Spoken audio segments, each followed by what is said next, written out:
Gracias, Sean, por esa presentación tan interesante.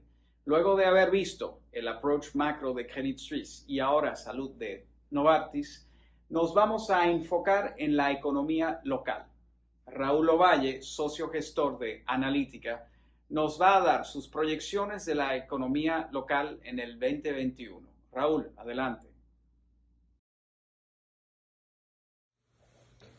Para mí es un placer participar junto a este grupo de destacados panelistas en esta edición de Think Economics, abordando las perspectivas económicas de la República Dominicana.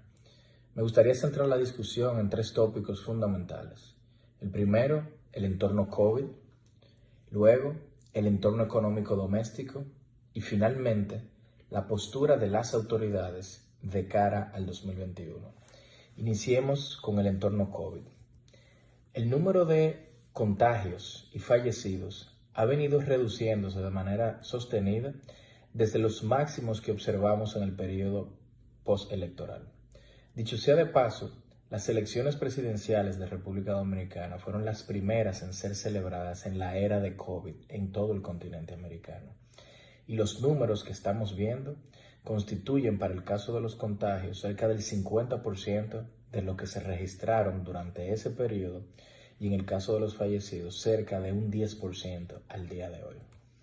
Estas cifras comparan favorablemente con aquellas que están exhibiendo algunos de nuestros principales socios comerciales y países emisores de turistas, que actualmente están atravesando por un periodo de segunda ola. Una segunda ola que a todas luces aparenta ser de menor letalidad cuando se compara con la primera. En el caso de nuestros indicadores de presión sobre el sistema hospitalario, como por ejemplo la cantidad de camas, de unidades de cuidados intensivos y de ventiladores que están en uso en nuestros hospitales, pues también se ha visto una caída sostenida, aunque en las últimas semanas se ha notado un ligero deterioro. Un recuerdo, por supuesto, de que no podemos caer en la complacencia porque mientras no tengamos la vacuna o inmunidad de rebaño a través de la vacuna y o un tratamiento, COVID seguirá siendo un riesgo latente para nuestro sistema hospitalario. En cuanto al entorno económico doméstico, cabe destacar que previo a la pandemia, República Dominicana se encontraba atravesando la fase de expansión económica sostenida más prolongada en 50 años.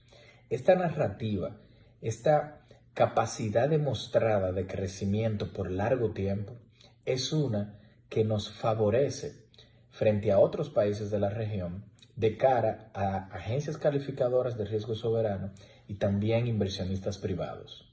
Esta interrupción del crecimiento implicó una caída del crecimiento intertrimestral del segundo trimestre de este año de cerca de 16%, la mayor vista en 30 años. Pero también estuvo sucedida de un incremento de 11% en el tercer trimestre, lo que marcó el fin de la desaceleración. Esto ha sido también una historia de sectores ganadores y perdedores, dentro de los que figuran, por supuesto, el sector de hoteles, bares y restaurantes, vinculado a la cadena de valor del turismo, así también como comercio, otros servicios donde se registran las actividades de nuestras pymes, sectores que se constituyen como uno de los mayores creadores de empleo de nuestro mercado laboral. Por supuesto, han habido también sectores ganadores, como lo son el sector salud, el sector finanzas, vivienda, construcción y recientemente zonas francas. Este crecimiento que han exhibido a octubre del 2020 ha tenido detrás una respuesta oportuna y suficiente por parte de las autoridades fiscales y monetarias. En el caso particular de los estímulos fiscales, pues República Dominicana, a través de sus programas Quédate en casa, FASE y PATI, generó un estímulo que superó lo exhibido por muchos otros países de la región, incluyendo países como México, mucho más grande que nosotros. en cuanto a la respuesta de política monetaria, no solamente una reducción también de las tasas de interés, pero también una implementación de programas de flexibilización monetaria y adopción de otras medidas macroprudenciales que no solamente mantuvieron o han mantenido bastante líquido a nuestro sistema financiero, pero también protegido de los embates de la crisis económica provocada por la pandemia. Todo esto en un contexto de incremento de la inflación que hoy está estabilizada alrededor del límite superior del rango meta del Banco Central, en alrededor de 5%.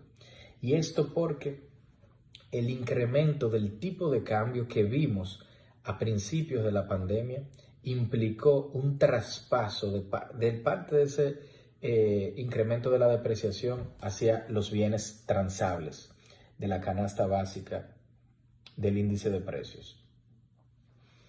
¿Por qué el tipo de cambio se depreció en esos niveles? Pues producto de una reducción de las principales fuentes de divisa privada. Dentro de ellas, el turismo ha sido, por supuesto, la más importante, en menor medida la inversión extranjera directa, las exportaciones de bienes, aunque ha habido un efecto compensatorio por parte de las remesas. Ahora bien, esta caída de las fuentes privadas, que en suma alcanza cerca de 4.000 millones de dólares, fue compensada por un incremento de las fuentes públicas. Nuevamente un ejemplo de nuestras autoridades ejecutando políticas para gestionar los efectos negativos de la pandemia. Y esto se vio a través de una emisión histórica, una emisión soberana de 3.800 millones de dólares, pero también de acceso a líneas de crédito por parte del Fondo Monetario Internacional, que en su conjunto permitieron el ingreso de cerca de 6.000 millones de dólares a la economía dominicana, compensando la caída de las fuentes privadas y controlando así el tipo de cambio, la depreciación del tipo de cambio y estabilizándola alrededor de los niveles de 10% donde se encuentra al día de hoy. Todo esto fue necesario para financiar el incremento del déficit público del año 2020, que se espera se ajuste a los niveles observados prepandemia en el año 2021, con el fin de reducir el crecimiento de la deuda pública, que por supuesto ha aumentado a los niveles más altos vistos en 30 años, pero debemos reconocer que este incremento no es exclusivo de República Dominicana, más bien constituye una tendencia global, tanto en economías avanzadas como en economías de la región.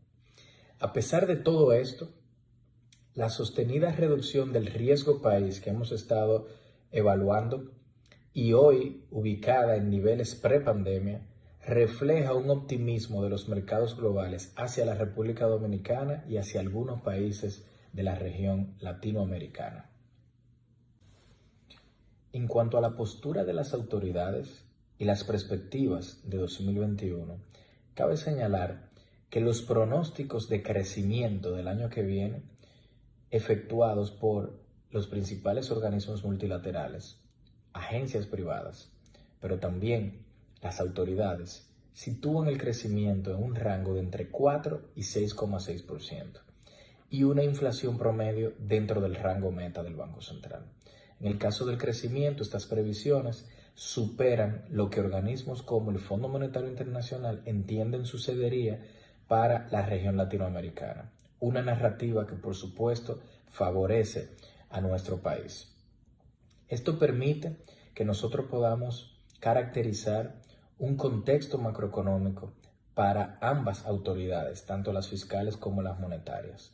En el caso de las autoridades fiscales, el contexto macro bajo el cual estarán operando en el 2021 será uno de crecimiento inferior al potencial, de alto desempleo y de un endeudamiento creciente y elevado.